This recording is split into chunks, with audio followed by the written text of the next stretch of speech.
यशवंत बाबा की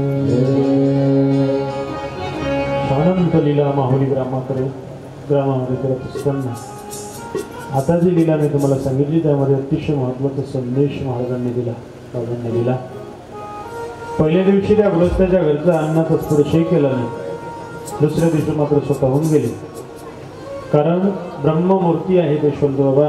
त्या लीलेतून त्या गृहस्थाला सांगायचं होतं की बाबा रे, अन्न हे पूर्ण ब्रह्म आहे आणि अन्नाचा स्वीकार त्याच केला पाहिजे जिथं काहीतरी श्रम केला गेला किंवा जिथं काहीतरी तपस साधना झाली, जिथं काहीतरी कृपा झाली, ज्याच्या योगानं काहीतरी आपल्या योगानं कोणाचं कल्याण झालं, तिथं मग मात्र आपण अन्नाचे अधिकारी आहोत। म्हणून जिथं भोजन करायचं आहे, मला अजूनही ते शब्द आठवतात। आळंदीमध्ये शिकताना आमच्या गुरुजींनी एक दिवस पाठ पडला म्हणजे पाठाला गेलो नाही, आमच्या त्या शिकायला गेलोच नाही, पाठाला गेलो नाही दुसऱ्या दिवशी। कारण असं होतं मधुकरी उशिरा आली, रात्रभर तिकडे घाटावर अभ्यास केला, मधुकरी उशिरा आली, जेवण केलं आणि झोप लागली। दुपारी 3 वाजताचा पाठ होता, 5 वाजता जाग आला, पाठ पडलं। ते गेल्यानंतर गुरुजींनी काय तुम्ही पाठ का पाडला?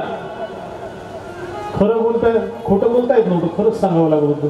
कारण समोर बसणारी जी व्यक्ती आहे, बसलेली व्यक्ती आहे, ते काही सामान्य नव्हते। ज्यांचं महाराष्ट्रामध्ये नाव लौकिक आहे, ज्यांनी देह ठेवला तर ज्ञानेश्वरी समोर होती असा देह ठेवला, पूजनीय विठ्ठल बाबा घुले। खरं सांगितलं, म्हटलं बाबा मधुकरीचं जेवण उशिरा झालं, झोपला। त्यांचं वाक्य आहे, त्यांनी सांगितलं म्हणे अरे इथले लोक तुम्हाला मधुकरी देतात, अजून एक पुणे भागामधले लोक आळंदीतल्या विद्यार्थ्यांना मधुकरी देतात। ते मधुकरी देतात, तुम्ही त्यांच्या घरी काय करता? म्हटलं काहीच नाही। तो काही संबंध आहे का? अहो मुलगा जर तरुण असला आणि जर नुसतं काही कामधंदा करत नसला, वडिलांच्याच मेहनतीवर खात असला तर घरचेही लोक त्याला धड बोलत नाहीत। घरचे काहीतरी कर म्हणतात, काय आम्ही आमच्याच कमाईवर खातो का? मग तुम्हाला हे लोक देतात, हे देतात कशासाठी? तुम्ही भजन केलं पाहिजे, तुम्ही पाठांतर केलं पाहिजे, तुम्ही अभ्यास केला पाहिजे। त्यांचं वाक्य ते बोलले म्हणे फुकट जर खाल्लं नाही लोकांचं तर ज्यांनी तुम्हाला दिलं त्यांचं तुम्ही फुकट जर खाल्लं तर त्यांच्या घरी पुढच्या जन्मात बैल होऊन ते फेडून द्यावं लागेल। मग कोणाचं कुठलं फुकट नाही घेतलं पाहिजे। अगदी आपण पंक्तीमध्ये जरी जेवायला गेलो ना, 12 महिने जर आपण आपल्या गावात पंक्ती आहेत आणि आपण जेवायला जर जात असेल ना, तर एक पंगत आपल्याही घरी झाली पाहिजे, बरं का नंदू? आपल्या घरी झाली पाहिजे किंवा आपल्या संबंधानं कुठंतरी अन्नदान झालं पाहिजे, नाहीतर मग बस पंगत म्हटलं की ते सोडायचीच नाही का? पण देवाचा प्रसाद आहे तो, देवाच्या प्रसादाला पाठ नाही दिली पाहिजे, त्याला पोट दिलं पाहिजे, सोडायचं नाही। आता गणपती आहेच, दररोज पंगता, पण एक पंगत आपल्याही घरी असली पाहिजे, अन्नदान आहे ते चुकत नसते। किंवा ज्याच्याकडे जायचं आहे, आता आपण आपल्या इकडे प्रघात आहे, लक्षात घ्या, फार संतांची शिकवण आहे ते साधारण नाही। आपल्या संस्कृतीमध्ये प्रघात होता, कोणाकडे जेवायला गेल्यानंतर अगोदर पहिल्या पंक्तीमध्ये जेवतच नव्हते, अजूनही जेवत नाहीत काही लोक, वाढतात काहीतरी करतात, तिथं काहीतरी हातभार लावून नंतर जेवण करतात। हे कशासाठी आहे? तिथं गेल्यानंतर काहीतरी श्रम करून जेवण करायचं असतं। हाही एक वर्ग आहे आणि सध्याची पिढी आहे, नाही तर आता देवा देवा देवा बस। ते लग्नात पाहण्यासारखं असतं, लग्नाचा तर एवढा तांगडतिंगा करून टाकलं लोकांनी, पाहण्यासारखं शेवटची मंगलाष्टका सुरू असते, म्हणजे परांगताचं लग्न लावतात, त्यांना अनुभव आहे। आता ते म्हणजे त्यांच्याकडे 2 गुण आहेत, एक त्यांच्या म्हणजे कुळातूनच आलेला ब्राह्मणच आहे, लग्न लावणं कामच आहे त्यांचं, त्यातल्या गोड आवाज दिला देवानं। आता एवढ्या चांगल्या मंगलाष्टका चालू असल्यावर आपलं चित्त मंगलाष्टकेत पाहिजे ना, चांगलं गाणारा असेल, मंगलाष्टका म्हणत असेल, मंगलाष्टकेत चित्त पाहिजे ना। लोक फक्त वाटच पाहत असतात त्या मंगलाष्टकी, कोणी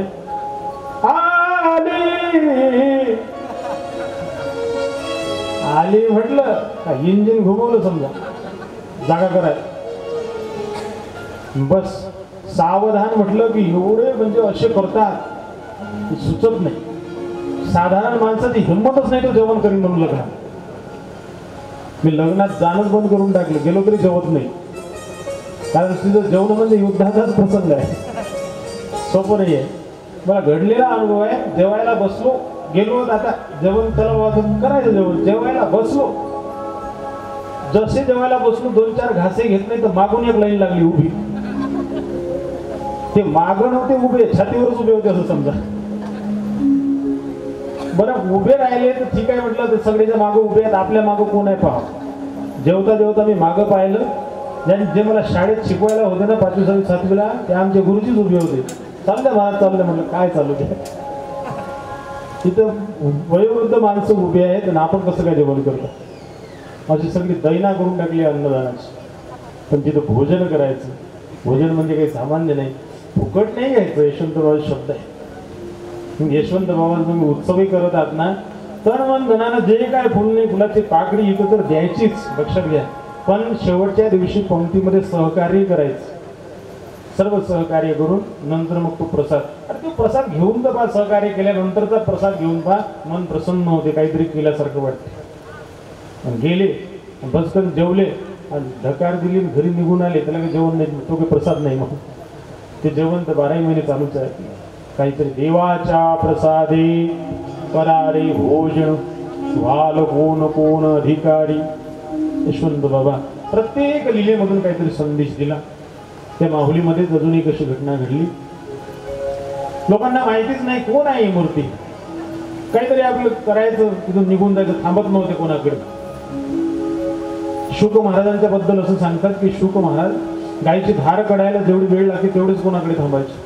तसंच यशवंत बाबाच होतं. निघून गेले. निघून गेल्यानंतर एखाद्याच्या घरी जायचं, जिथं संकट आहे तिथं जात होते यशवंत बाबा.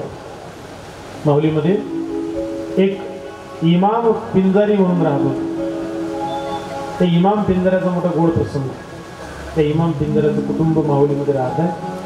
तिथे यशवंत बाबाने एक दृष्टांत केलं, एक लीला केली, ती फार सुंदर आहे. ते इमाम पिंजाऱ्याचा प्रसंग पाहू. 2 मिनिट भजन करा. हरी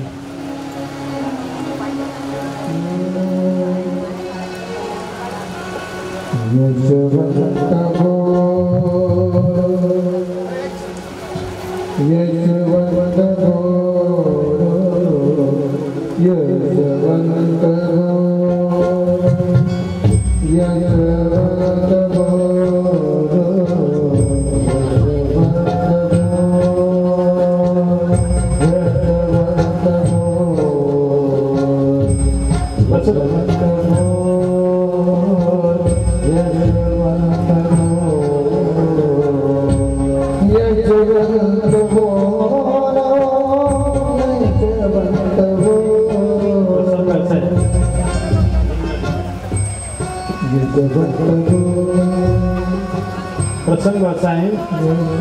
इमाम पिंजारी माऊलीमध्ये माऊलीच्या लोकांचं कल्याण करण्याकरता अवतरलेली मूर्ती म्हणजे यशवंत बाबा. यशवंत बाबा माऊलीमध्ये विचारण करत असताना एक दिवसचा प्रसंग असा. सकाळी सकाळी सूर्योदयाचा तो प्रसंग होता. तो इमाम पिंजारी आणि त्याची पत्नी उठलेले आणि ठरल्या नियमाप्रमाणे मुलं झोपलेले आहेत. परंतु नियम असा होता की माणसाला काहीतरी बाहेरचे कामं करायचे आणि त्या बाईने घरातले काही सला समार्जन आहे ते करायचं म्हणून इमाम पिंजाऱ्याची पत्नी उठली आणि उठवून घरचे कामं करायला लागली. घरचे कामं करत असताना सडा समार्जन झाडलोट करत आहे. एवढ्यामध्ये अचानक यशवंत बाबाची स्वारी निघालेली आहे. सकाळची वेळ होती, कुठून आले कधी आले काही कोणाला माहिती नाही. पण त्या इमाम पिंजाऱ्याच्या घराकडे निघाले.